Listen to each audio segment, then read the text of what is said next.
Hi, it's Thomas Cook from Toronto's real estate team at RE/MAX, and here is our December and year-end 2014 Toronto real estate market report. The listing inventory for December continued to be at record lows, which prevented higher sales. I'll comment more on that in this broadcast as we go through the market report. So let's review some of the Toronto Real Estate Board statistics and see what this is all about. Sales were up 10% for December compared to the average, with 4,446 houses and condominiums changing hands in all the districts.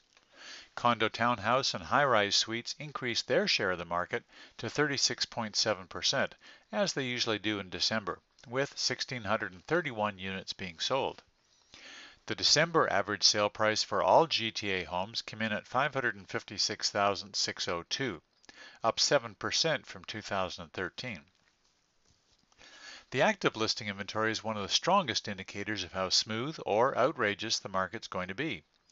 We had a 27% decline in inventory for the month of December compared to historical numbers, and lower by 10% from last year at this time. The sales to listings, or percent chance of selling ratio, is how we determine what type of market we're actually in. 24 to 28% is a neutral market, below 24 is a buyer's market, and above 28% is a seller's market. In December, that ratio finished at 43.5%, up 8% from last year's result, and the second highest we've ever had for the month. By the numbers, the overall market is in busy seller market territory.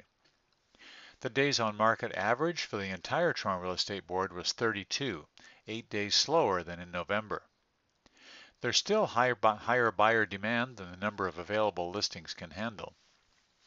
Overall, we didn't end the year with best ever sales, but it was the second best in TREB history, with a total of 92,867 houses and condominiums changing hands in the entire year. So let's look at what's happening in the downtown Toronto condominium market. West of Yonge and south of Bloor in the CO1 TREB district, the average sale price for December and the year-end was just under $442,600. That number represented a modest 3.2% increase from the same time last year. With 217 condo sales in the month, the numbers were up 14% compared to 2013. There were 878 active listings on the market in December, a slight 6.8% increase from last year. The ratio of sales to listings dropped slightly to 24.7%, which leaves CO1 in neutral market territory.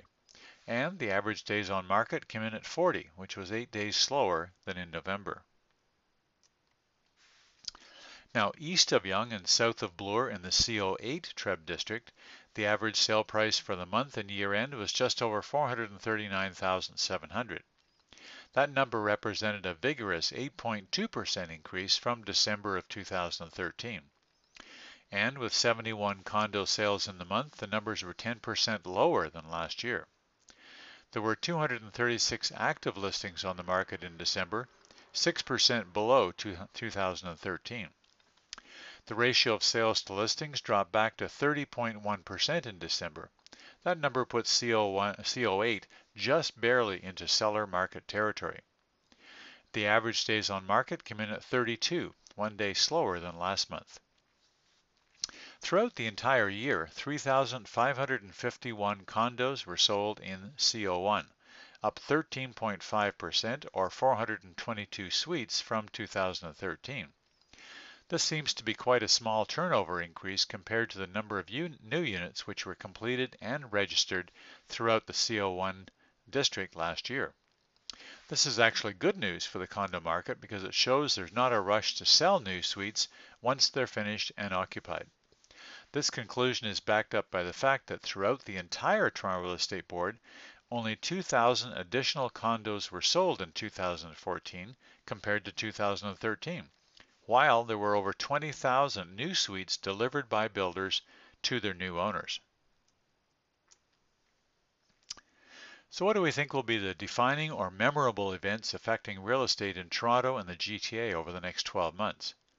Finally, 7 years after the 2008 economy meltdown, it will be time for mortgage interest rates to take a wee tweak upwards. I'm not forecasting a big number, but most likely a 1/4 to 1/2% increase sometime in the latter half of the year.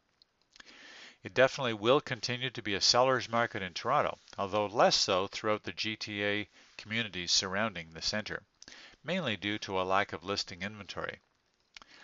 The average sale price in 2014 increased overall by 8.4% from 2013.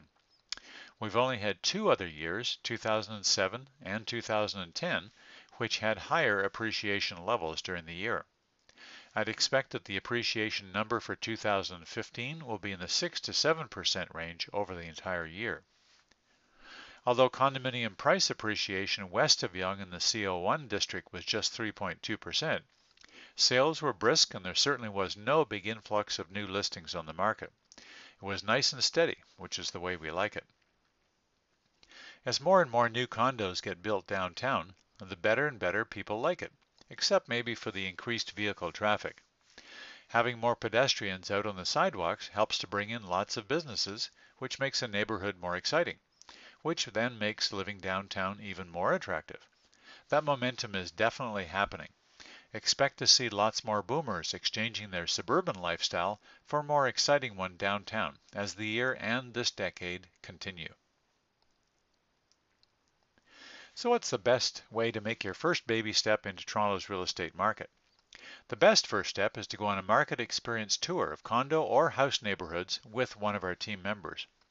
What a tour is not intended to do is show you homes with the intention that you'd immediately buy one. What it is intended to do is to give you a chance to get a clearer idea of what's available on the market in your favorite parts of the city and in your price range, without worrying about being pressured into having to make an immediate buying decision. Once you've had your tour, we want you to go back home and think about what you saw. You'll then be better able to set up a good home buying plan and make smart, educated decisions about where and when you want to be in your new home. You can sign up for your condo tour at dailydowntowncondotours.com. That's dailydowntowncondotours.com. And a tour of houses at dailytorontohometours.com. That's dailytorontohometours.com. So remember to check back here in early February for our January Toronto Real Estate Market Report.